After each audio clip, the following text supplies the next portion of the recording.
J'ai longtemps eu du mal à parler de mes peurs. Et quelqu'un que j'aime m'a dit qu'il n'y avait rien de réconfortant à les garder pour soi.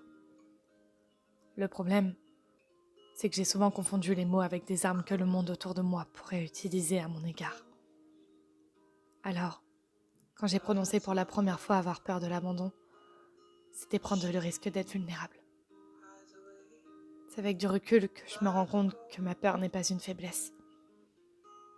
Elle en devient une uniquement si je décide qu'elle reste silencieuse. Et j'avais si peur. Peur de rencontrer quelqu'un qui me chamboule l'âme et de devoir la regarder s'en aller. Mais j'ai aussi compris qu'avoir peur n'empêcherait pas que cela se produise à nouveau. Parfois, on a beau y mettre tous les efforts du monde, ce n'est pas suffisant. Et il y a une raison pour laquelle les personnes que l'on aime quittent notre vie. Certaines fois, cela sera évident, et parfois il faudra du temps pour en saisir les raisons.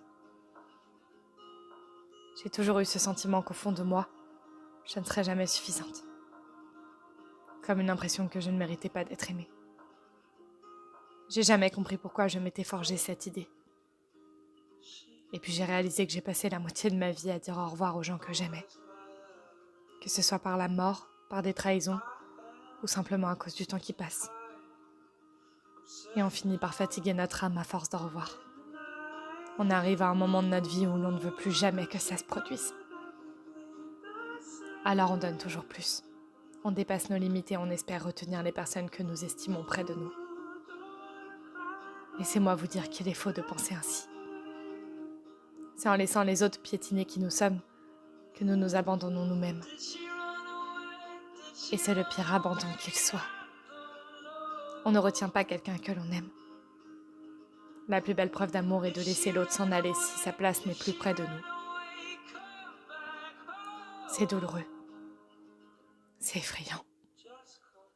Mais c'est une victoire dans le combat de cette peur que nous partageons si peu. Celle de l'abandon.